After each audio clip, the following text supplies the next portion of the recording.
other than us talking about these two records that you're approaching, you thought about this at all? No, it's definitely not been. I'm trying to make sure I can reset my body and be able to go out there and get ready for another Sunday. Can you tell us about for your first Pro Bowl nomination going to the Pro Bowl? It was super cool. Coach McVay called me and Kobe Turner and Davis Allen. We were out at breakfast, and we're eating. I'm getting a call from Coach McVay. So I'm like, oh, let me leave the room real quick, and that's a big call. So I answered as urgently as I could. He's like, what's up, Beast? How you doing?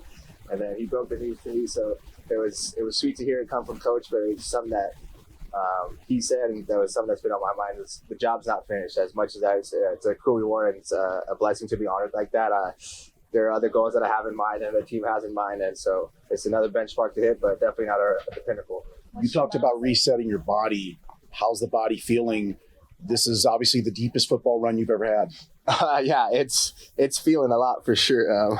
Feeling the ebbs and flows of the season, and definitely got some bumps and bruises, but it's been a team effort, and being able to get out there on Sundays and be able to be where I am today in week 18, I guess this is. Is that where we are? Yep, you're nodding your head. So, but I guess, yeah, it's crazy. Super blessed, and just the cold tub and the sauna have been a great help for me, and keeping it at that 9:30 bedtime it's been good. I'll go to bed early still.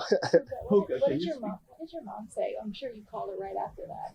Yeah, I called my older brother Kai, and then we hopped on a quick family FaceTime and just shouting, and my mom was super excited. Just my mom, as of recently, has started to call me by my legal name, more and more, as everybody has started to call me Puka, and sometimes I don't notice that during the games because everybody will say Puka, so my mom's like, I gotta find a way to get your attention during the game, so she's gone back to calling me Makaya, and it's been sweet. It's been a nice week. I obviously don't hear that too often, but when it's coming from Mama Bear, it always sounds right.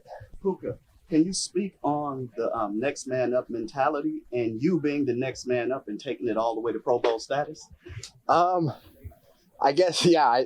Next man up, I guess, but then the next man up also had Cooper Kupp at his side too. So I as much as I've been blessed, and I love being able to go out there and play the game of football the way I do, Cooper Kupp has been a huge help to me, and been right there alongside me every step of the way, from week 1 out there in the Seattle all the way to week 5 when he came back against the Eagles. I don't know if those are the right weeks, but I know what week he came back and stuff. So he's been such a big blessing to me, and he's made a lot of that possible.